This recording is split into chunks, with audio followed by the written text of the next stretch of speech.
Sabi ko kahit hindi siguro si Kuya Bal, kasi Kalinga Prab na lang. Parang yun ang inisip ko. Ngayon baliktad. Baliktad din. hindi talaga nangyayari yung mga mga gusto natin Pero maganda na rin nakapunta si Kuya Bal. Bro, masaya na ako nakapunta si Kuya Bal. Kasi pag ribbon cutting, hindi talaga pwede mawala si Kuya Bal. Hindi, kasi siya ang founder, siya ang pinakang din natin, leader din talaga Kuya Bal. Alam mo pa bro, inisip ko na kagabi, if ever naman na walang pumunta dito sa sa ribbon cutting, kasi hindi na pwede bro i-back out yung kasi kinakatay na yung bako. Kaya nga di ba nasabi mo nabayad na yung na yung sa catering. Pagkain. Bala ko ipa-feeding na lang sa labas. Kaya nga So buti naman napunta sila Kuya Bal, hindi ko bro in-expect madami rin tayo ngayon. Kasi bro, tinaon talaga din namin sa K-Boyson Mission na mag-vlog din kami dito para just in case man na hindi matuloy, meron kaming gagawin dito. Tama, salamat Kuya Neil. Sobrang salamat, appreciated. At least dito rin yung second channel Kalinga Prab. Yung kasama po kayo, kaya maraming salamat po. Tsaka dito pala yung syempre wala si Carla, di ba? So aware ka naman ng reason niya. Yung reason ni Carla is syempre priority din natin yung channel kasi tawag din sa pag-aaral siya. Tsaka marami kasi bro, travel pa kasi yung susunod.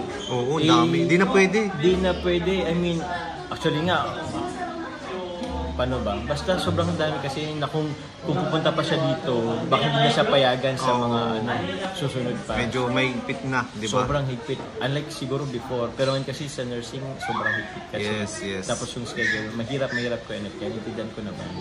And ako lang naman kasi nagpabot siya ng mensahe kay dun sa Nanay Generous, through Ate Ileg sa inyong dalawa. Ayan.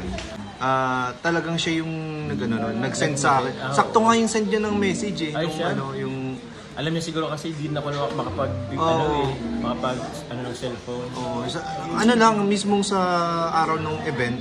Tsaka siya nag-send ng message niya. So, ayan, maraming salamat kay Carla. Syempre support pa rin po yan kahit wala po dito sa ribbon cutting. Ayan, maraming salamat bro. So,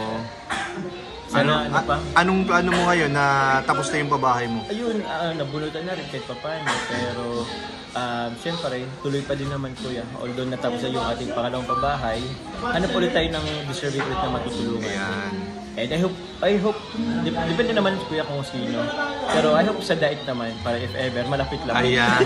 Ma-monitor na natin. Pero paano yun? Siyempre gusto mo sa diet, di ba may plano ka rin magpabahay sa sarili mo? Oo, okay kuya Neil. Anong unahin mo nun? Yung sa beneficiary o sa bahay mo muna? Ano kuya Neil, tawag niyan? Kung kaya naman isabay, pagsabayin na lang. Ay, grabe, ang hirap ng bro ha? Mahirap siya, kasi yung bahay ko kasi bro na pinapagawa ay hindi naman yun bro hindi naman siya agaran talaga. So, paunti-unti lang naman yun. So, kumbaga ako meron pa naman akong apartment kahit pa paano. Paano kung makahanap tayo ng another matutulungan or beneficiary na deserving din talaga na mapabahayan. So, yun, depende tayo sa panahon at sa sitwasyon. So, parang ang mangyayari to, mas mauuna ka magkabahay kaysa kay Carla. Tama ba? Parang gano'n nakikita ko eh. Pwede rin naman. Oo na din kuya. Parang, although meron naman siya dating bahay sa Tarong. Pero siya din naman kuya. Pero paano halimbawa na natapos na yung bahay mo? Open na open ka ba doon para kay Carla? Open na open tayo. Siyempre naman. Grabe. Paano tayo pagkakita yung ating pabahay. Kumbaga, dahil din naman yung sa Jomcar. Jomcar. Kung bakit yun mabubuo. Yun. Diba? So, yan. Yun na naman. So, inaalay din natin yung bahay ng yun po. Ayan. So, yan. Congratulations bro sa iyong bagong pabahay. Salamat Kuya. Ayan. Salamat sa pagsuporta. Oo naman, lagi tayo ano ba Kuya? Andito ka? Wala? Wala nga bro, kaya sabi ko babawi ako, di pwedeng wala ako. Kaya kahit napuno na bro, nagdala na lang akong sasakyan. Grabe, naggas pa si Kuya. Oo bro, walang Sinama niyo pa si Ate Ilex. Oo, support din yan. Support ka si Ate Ilex. Ano ko yan, lagi recruit ko yan eh. Next time, si Yuris kasama niya. Hindi kaya, pagbalikan din. Magalaw Kay Yuris pa lang, pagod na kami. Sa bagay. Magdidrive pa. So ayan guys, pauwi na po kami. Going back to diet na po. Going back to diet.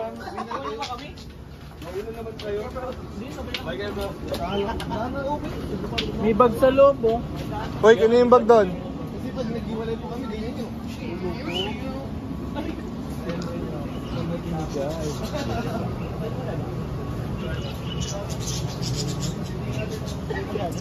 We're going home na.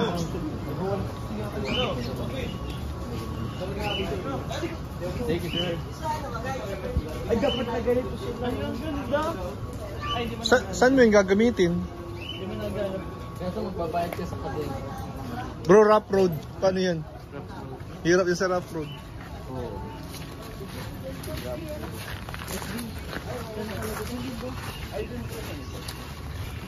Hintayin ka namin, bro. Oo. Ang iyong pagbabalik. See you soon. See you soon. Yeah, no? Kanto ka naman.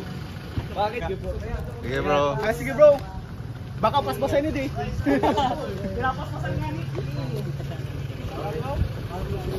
Ayan na po.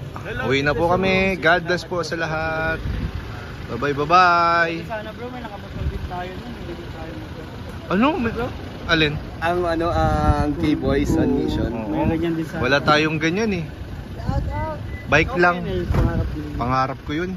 Isa yun sa mga pangarap ko. Siguro, pag nagkaganyan ako, mag-ride tayo araw-araw. Pang-lingap talaga yung mga... Oo. Pang-long.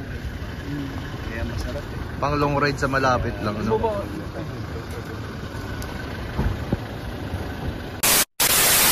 Lang pala sa lambing kapag malungkot, huwag kang mag-alala. Papatawanin kita kung sa pagsuyo man ay walang problema. Aalayan kita ng arana, ang rosas na aking hawak ay sa'yo lang iaalay. Dahil sa'yo ako'y nagmamahal ng totoo, kaya sinta pangako. Ikaw lang talaga ang mamahalin, ang pag-ibig mo hindi ko sasayangin. Aalagaan ka hanggang pagtanda. Ikaw lang talaga ang mamahalin, ang pag-ibig mo hindi ko sasayangin. Aalagaan ka hanggang pagtanda. Ituturing ka palaging prinsesa panghabang buhay. Oh, habang buhay.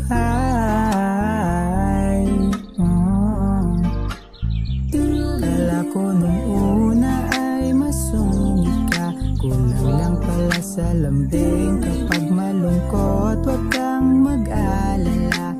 Papatawanin kita kung sa pagsuyo man ay walang problema. Aalayan kita ng arana, ang rosas na aking hawak ay sa'yo lang iaalay.